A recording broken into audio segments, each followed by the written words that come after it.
Shalom, selamat pagi untuk kita semua. Mari kita dengarkan firman Tuhan yang menjadi renungan di pagi ini yang tertulis dalam Mazmur 81 ayat 12-13. Tetapi umatku tidak mendengarkan suaraku dan Israel tidak suka kepadaku, sebab itu aku membiarkan dia dalam kedegilan hatinya. Biarlah mereka berjalan mengikuti rencana sendiri.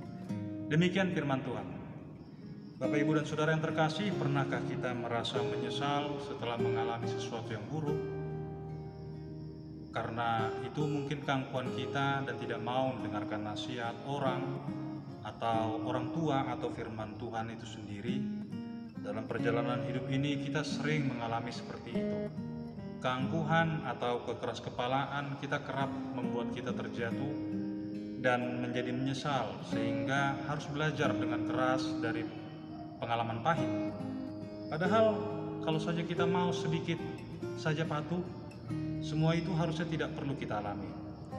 Bapak, Ibu, dan Saudara terkasih, Tuhan selalu mengingatkan anak-anaknya jika melenceng keluar jalur.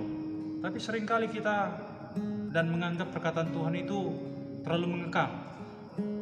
Dan ketika masalah muncul, kita pun tersadar, tapi bisa jadi penyesalan itu sudah terlambat. Kita bisa melihat contoh teguran Tuhan kepada bangsa Israel yang keras kepala dalam banyak kesempatan. Salah satunya tercatat dalam Mazmur 81. Dan di ayat 9 dikatakan, saya akan bacakan, dengarkanlah hai umatku Allah, aku hendak memberi peringatan kepadamu hai Israel jika engkau mau mendengarkan aku. Kita dapat melihat bahwa Tuhan tidak membiarkan umatnya tersesat. Tuhan peduli. Dia memberi peringatan bukan demi kepentingannya, tetapi untuk kepentingan bangsa Israel itu sendiri. Dengarkan kalau mau, itu kata Tuhan. Apa yang diingatkan Tuhan kepada bangsa Israel pada waktu itu adalah agar mereka mau meninggalkan Allah asing yang mereka sembah. Patuhkah mereka? Nyatanya tidak. Dan itu bisa kita lihat dalam nats kita hari ini. Umatku tidak mendengarkan suaraku dan Israel tidak suka kepadaku.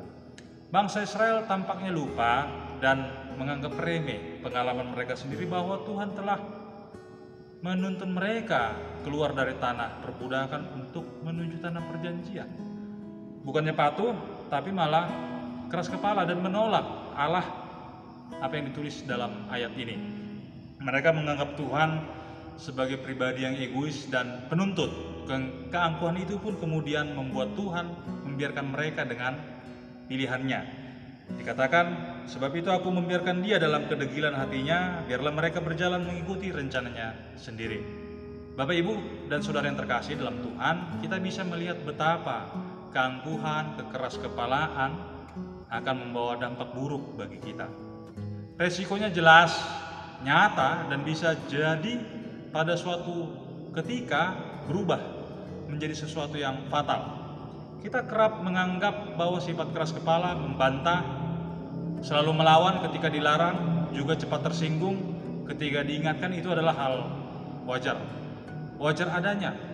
Tetapi Tuhan sesungguhnya tidak menginginkan kehidupan kita menjadi pribadi yang keras kepala. Sebaliknya Tuhan mau kita memiliki hati yang lemah lembut, siap dibentuk Tuhan, dan menginginkan ketaatan kita lebih dari apapun. Bapak, Ibu, dan Saudara terkasih, sebuah larangan memang terlihat seperti membatasi pergerakan kita dan terlihat seolah seperti mengekang. Tapi itu semua bertujuan baik agar kita bisa terhindar dari masalah dan penderitaan yang dapat berujung pada kebinasaan yang seharusnya tidak perlu terjadi. Jika Tuhan mau mengingatkan kita meski terkadang keras, tetaplah bersyukur untuk itu. Kita sendiri juga yang rugi jika Tuhan akhirnya membiarkan kita terjatuh dalam masalah akibat keangkuhan kita sendiri. Dengarkanlah dan turutilah segera ketika Tuhan mengingatkan. Apakah itu langsung dari Tuhan lewat hati nurani kita, atau lewat orang lain, orang tua, saudara, sahabat yang peduli pada kita, atau lewat khotbah, lagu rohani atau lainnya, bersyukurlah dan berterima kasih kepada Tuhan sebab kita masih diingatkan. Jangan keraskan hati. Jangan langsung menuduh dan bersungut-sungut apalagi melawan.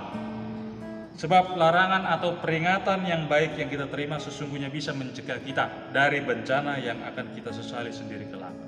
Tuhan Yesus memberkati kehidupan kita. Amin. Kita berdoa. Terpujilah nama Tuhan yang selalu mengingatkan kami lewat firman Tuhan. Dan kami percaya perkataan firman Tuhan selalu membawa kami ke dalam hidup yang penuh dengan damai sejahtera. Mampukan kami Tuhan patuh mendengarkan firman Tuhan dan menjalankannya dalam kehidupan sehari-hari. Dalam Kristus Yesus Tuhan kami berdoa. Amin.